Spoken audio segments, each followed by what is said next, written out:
So where I left off at the end of the last video is that the monarch is restored in 1660, and the Puritans get ejected from all of their pulpits, and there is this active uniformity that takes place throughout all of England beginning in 1662. During this time period, Anglicanism goes on the rise, and yet nonetheless in places like New England where Anne is living, they are all submitting themselves and using the Westminster Confession as being a guiding technique and tool for doctrine and for teaching and for catechism, for education. And so here are four of the most significant questions that give you a good sense for Puritan theology. The question number one: what is the chief end of man? Man's chief end is to glorify God and enjoy Him forever. Question six: how many persons are there in the Godhead? There are three persons in the Godhead: the Father, the Son, and the Holy Ghost. And these three are one God, the same in substance, equal in power and glory. And then question 33: what is justification? Justification is an act of God's free grace, wherein He pardoneth all our sins and accepteth us as righteous in His sight, only for the righteousness of Christ imputed to us and received by faith alone. And then what is sanctification? Sanctification is the work of God's free grace, whereby we are renewed in the whole man after the image of God and are enabled more and more to die unto sin and live unto righteousness. Two of the most important Puritans who migrated to New England are John Winthrop, who was a graduate of Trinity College, Cambridge. He was the one who basically sponsored and organized the first migration, which was known as Winthrop's Flotilla in 1630. He was the first governor of the Massachusetts Bay Colony, and he was one of the main mediaries of the antinomian controversy that took place from 1636 to 1638. He's very well known for his model of Christian charity, which is the sermon that he preached aboard the Arbella as they are approaching the New World. And then the second individual that's of incredible importance is John Cotton. John Cotton also was a graduate of Trinity, and he was a graduate of Emmanuel College at Cambridge. Emmanuel College was the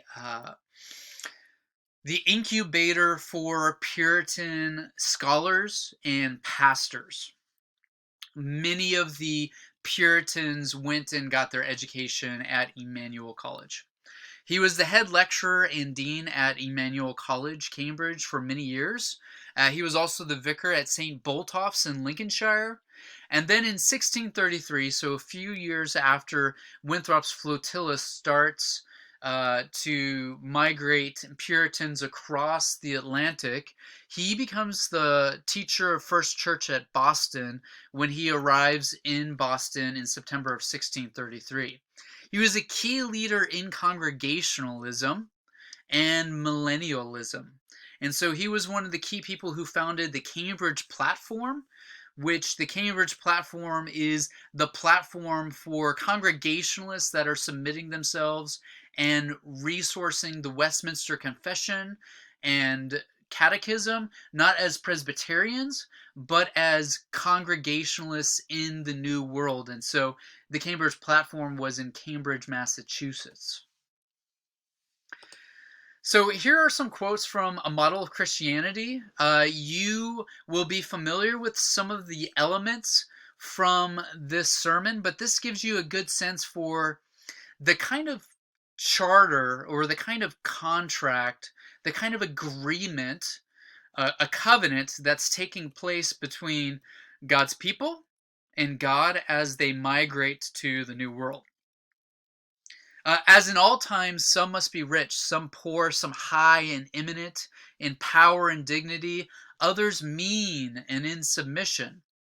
And so The reason for these people to model Christian charity to one another, in spite of the fact that they come from all of these different uh, backgrounds and situations, is to have conformity to the rest of the world. This great king will have many stewards, more occasion for them to manifest the work of the Spirit there in the new world. Every man might have need of others, and so there needs to be the spirit of charity. They might all be knit more neatly together in the bonds of brotherly affection. And so there needs to be two rules for this covenant community. They need to have the law of nature that guides them by the moral law, and then the law of grace that governs them by the gospel. And through the moral law, which was given in their innocence, and through the gospel is given in regeneracy, so that the regenerate are able to understand and embrace the gospel. But in innocence, all people are given the same moral law, and when they fall under conviction of sin and guilt and justice, uh, justice will be applied through the moral law as well. Therefore, all things whatsoever ye would that men should do to you, do ye even so to them, for this is the law and the prophets. And so in this sermon, he's giving to all of these people aboard the Arbella, and some are rich, some are poor, some are from high and eminent places of power and dignity, but there is this common union and spirit between all of these people. And this great king, the king of the universe, the king of the cosmos, is going to have all of these people in his submission, fulfilling this covenant contract. So the application of this model of Christian charity sermon is to the persons that they'd be knit together despite the distance between those who are in England and those who are in New England. There would be a particular work, a community of a civil and ecclesial government where public interest outweighs the private. There would be a particular end to improve our lives to serve the Lord, so ourselves and children protected from sin and worldliness. And there would be a particular means conforming to the work and its end. Make the aspiration goals of England reality, familiar and constant love for one another. And then there are three reasons to do this. This is serious to Christ. The near bond of marriage between him and us. He will be sanctified in them that come near, and a special commission from God is strictly watched by him. And so all of these people that are migrating to New England, they are demonstrating this particular bond between them and Christ. And the ones who are remaining in England, the Puritans that are still there, are still bonded to the ones who are far apart and who are distant by this bond that is found in Christ. And so one of the main messages of this sermon is that people in New England are going to be a light to the people in England, and the people in England are going to see how this covenant relationship God has worked out through the civil governance, through the church ministry that takes place in these covenant communities that are going to be settled in the colonies. And that should infuse or instill reformation within those Puritans that are still in England. And so he says this: thus stands the cause between God and us. We are entered into covenant with him for this work. Now if the Lord shall please to hear us and bring us in peace to the place we desire, then hath he ratified this covenant and sealed our commission, and will expect a strict performance of the articles contained in it. For we must consider that we shall be as a city upon a hill. The eyes of all people are upon us. Now, you've heard presidents use this in inaugural addresses. It's a very common line that is used in addresses of the politic or the state to the people, and it's a picture and a depiction that is very biblically laden, and it's laden completely and borrowed from this sermon that John Winthrop gave when they settled America.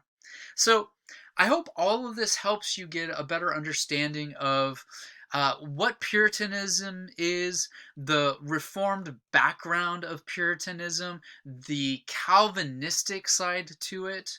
Anne Bradstreet and her husband and her father lived in this community that submitted themselves to God's law, submitted themselves to a congregational form of government, and submitted themselves to a very highly providential picture of history and of God's revelation to humanity. And so they really believed that they were a part of something that God sovereignly had planned and orchestrated for a particular purpose. And the purpose that they thought was so that England, London, would be spiritually renewed by the example that they created as the city upon a hill that people would see, and that those people would respond and continue the Reformation that's taking place. So this is the kind of culture and community in which Anne Bradstreet is a part of. Next time, what you'll see on Wednesday for our lectures is we'll look particularly at Anne Bradstreet's life, and we'll look at the print culture of the 10th Muse. Thanks.